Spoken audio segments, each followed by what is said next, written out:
মেয়েদের পিছনে ঘুরে।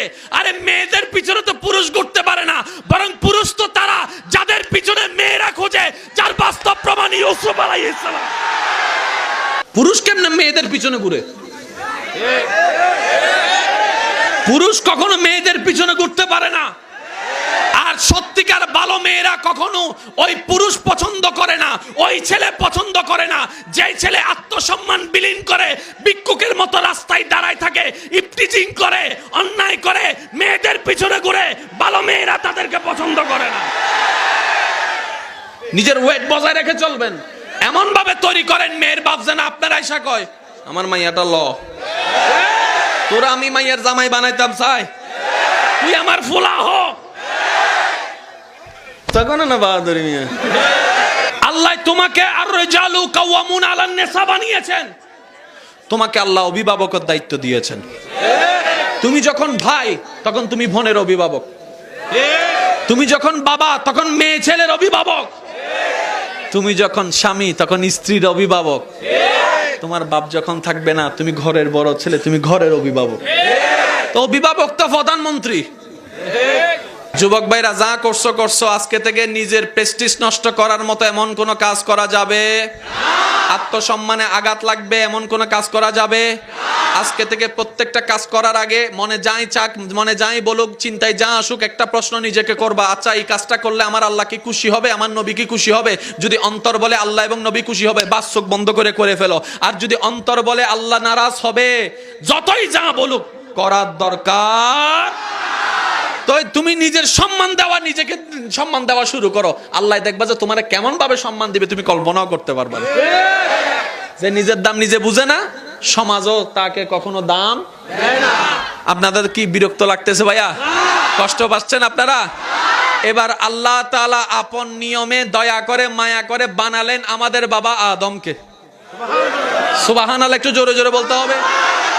আমাদের বাবা আদমকে বানালেন, বানানোর পরে রাখলেন, রাখার পরে আল্লাহ পাক ফেরেশতাদেরকে বললেন, জিবরাইলকে বললেন, জিবরাইল আবার মিটিং ডাক। ফেরেশতারা মনে মনে করে খাইছে না দে আজকে কি কইয়া কি বাজ্জালাই। আসছেন ফেরেশতারা, এবার আল্লাহ পাক বললেন, ফেরেশতা সাই সা তো কেমন হইছে, একটু দেখতো কেমন হইছে।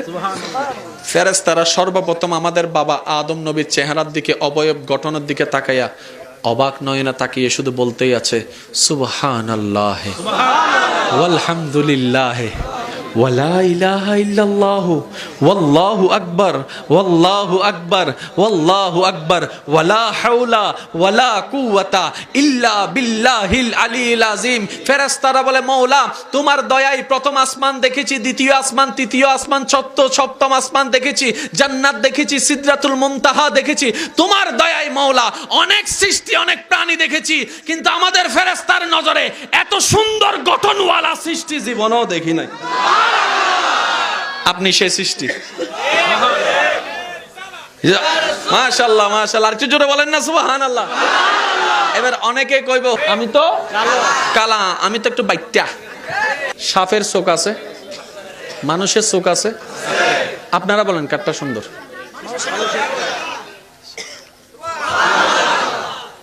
বানরের নাক আছে, মানুষের নাক আছে, কারটা সুন্দর? জোরে বলেন না রে ভাই। মানুষের চেহারা আছে, হনুমানের চেহারা আছে, কারটা সুন্দর? মানুষের পা আছে, মুরগির পা আছে, কারটা সুন্দর? আপনার যা আছে তাদেরও তা আছে, কিন্তু আপনার মতো চোখ কারো কাছে নাই, আপনার মতো হাত কারো কাছে নাই, আপনার মতো দেহ কারো কাছে নাই। তাই তো যিনি সব সৃষ্টি করেছেন, সৃষ্টি করার পরে সেই আল্লাহ রায় দিচ্ছেন আহসানুল খালক ইনসান।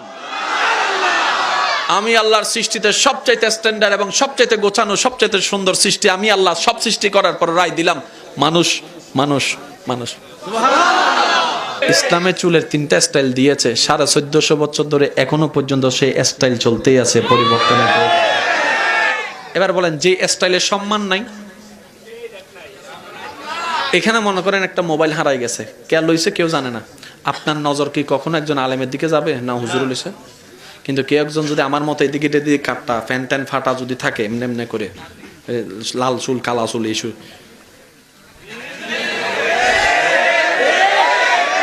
এটা কমন ব্যাপার। তাহলে যে স্টাইলে আপনার প্রতি মানুষের ধারণাটাই পাল্টাই দিচ্ছে, এটা কেমন স্টাইল? আর সবচেয়ে বড় কথা বলি, হায়াত মতের কোনো বিশ্বাস নাই। আপনি নিজের ভিতর সেই স্টাইলটাকে ধারণ করুন, যে স্টাইলটা রেখে আপনি মারা গেলে আপনার লজ্জা লাগবে না। আমি অনুরোধ করে বলছি সবার কাছে, আপনি চুলটাকে ওইভাবে রাখুন যেভাবে আপনার চুলটা রেখে অবস্থায় মারা গেলে আপনাকে দেখে যেন কেউ ঘৃণা করতে না পারে, সিসি করতে না পারে। ওইভাবে আপনি আইডেন্টিটি রাখুন, এমন আইডেন্টিটি রাখুন আপনার সেই দেহটা, মৃত দেহটা দেখার পরে যেন বুঝনেওয়ালা বুঝে এটা অন্য কেউ নয়, মুসলমান ধর্মের অনুসারী, আল্লাহর বান্দা, নবী রাহমাতুল লিল আলামিনের উম্মত। এটা না আপনার বড় পরিচয়। কথা বলেন ঠিক কিনা? আরো জোরে বলেন ঠিক কিনা? ওই ফেরেশতা দেখে অবাক হয়ে গেল, সুবহানাল্লাহ বলে প্রশংসা করলো। আদম নবী, সেখান থেকে আমাদের শুরু। সুবহানাল্লাহ, একটু জোরে বলা যাবে? এবার আল্লাহ আমাদেরকে দুনিয়াতে পাঠালেন, যা কিছু দরকার সব দিচ্ছেন। এই শরীরে আমিষের দরকার আছে, আমিষের খাবার কিন্তু ব্যবস্থা করে দিয়েছেন। একটা মজার বিষয় শুনেন, আজকে দুপুরবেলায় যারা ভাত খেয়েছেন, আল্লাহ যাদেরকে খাওয়াইছে তারা একবার বলেন আলহামদুলিল্লাহ। তখন যদি বলো না বলেন, এখন অন্তত বলে ফেলেন আলহামদুলিল্লাহ। এই ভাতটা কি আগে ভাত ছিল নাকি চাউল ছিল? চাউলের আগে ধানটা কোথায় ছিল? মিলে। মিল থেকে, মিল কোত্থেকে আসলো? আপনি দুপুরবেলা যে ভাত খেয়েছেন, কল্পনার মধ্যে ভাতকে একটু জিজ্ঞেস করেন, এই তোর বাড়ি কই? সে উত্তর দিবে আমার বাড়ি রাজশাহীতে। তো কোথায় রাজশাহী, কোথায় এখানে, তুই আসলি কেমনে? তখন সে ধান উত্তর দেয়, আজকের তারিখে দুপুরবেলায় তোর যে খাবার লাগবে, পেটে ক্ষুধা লাগবে, তুই চিন্তা করছস সকালবেলা, তুই চিন্তা করছস 1 ঘন্টা আগে, কিন্তু তোর খাবারটা তোর জন্য তোর রব 6.5 মাস আগে ব্যবস্থা করে দিয়েছেন। কারণ রিজিকের বাইরে একটা দানাও কখনো কেউ বাইরেও করতে পারবে না, গিলতেও পারবে না, অসম্ভব। আপনি জানেন আপনার রব কত বড় দয়াবান, আপনাকে কতটুকু ভালোবাসে। আপনি আমি দেখবেন কোন একটা গুনার কাজ করতে গেলে তখন দেখবেন যে বুক এটা জোরে বলেন না রে ভাই। কোন একটা খারাপ কাজ করতে গেলে দেখবেন এই জিনিসটা কিন্তু বারবার একটা হার্টবিট বাড়ে, দুব দুব দুব দুব। বিজ্ঞানের ব্যাখ্যা ভিন্ন থাকতে পারে, ইমানদাররা বলে এটা দুবদুবানি নয়, এটা রব বান্দাকে সাবধান করে দিচ্ছে, বান্দা করিস না, করিস না, করিস না। আর আমরা এত বাধ্য, ওই বান্দাকে উপেক্ষা করে আমরা বারবার গুনার কাজ করি।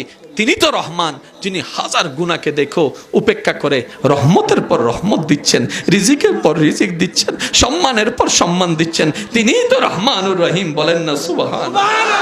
কুরআনুল কারীম আল্লাহ পাক বলছেন, মা গাররাকা বিরাব্বিকাল করিম, এ মেরে বান্দো কাহাঁ যা রহে হো, লৌট কে আও, লৌট কে আও, লৌট কে আও। খাওয়াই আমি, যাচ্ছ কোন দিকে? থাকো আমার জমিনে, যাচ্ছ কোন দিকে? আমি মায়া করি, আমি মোহাব্বত করি। মা গাররাকা বিরাব্বিকাল করিম, কোন জিনিসটা বারবার আমার থেকে তোমাকে ফিরাই দিচ্ছে বান্দারে? কিন্তু মনে রাখবা, আজ তুমি না আসো, 1 বছর পরে না আসো, কিন্তু আজরাইল তোমার কাছে আসবে, আজরাইল তোমার কাছে আসবে। কুল্লু নাফসিন যায়িকাতুল মাউতের ছায়া তলে তোমাকে একদিন আমার কাছে আসতে হবে। বাড়িঘর ছেলে কবর তোমাকে আসতে হবে, কবরে তোমাকে থাকতে হবে। ইজা যুলজিলাতিল আরদু জিলজালাহা ওয়া আখরাজাতিল আরদু আসকালাহা ওয়া ক্বালাল ইনসানু মা লাহা। বান্দারে একদিন সব ফানা হয়ে যাবে, হাসর হয়ে যাবে, ইসরাফিল ফু দিবে, হাসরের ময়দানে আমার সামনে আসতে হবে, আমার সামনে দাঁড়াতে হবে। বান্দারে আমি চাই না তুমি বাধ্য হয়ে আসো, আমি তোমাকে ক্ষমা করতে প্রস্তুত। তুমি 1000 গুনাহ করেও যদি মন থেকে একবার তওবা করো, আমি সব গুনাহ মাফ করে দিতে রাজি। সুবহানাল্লাহ।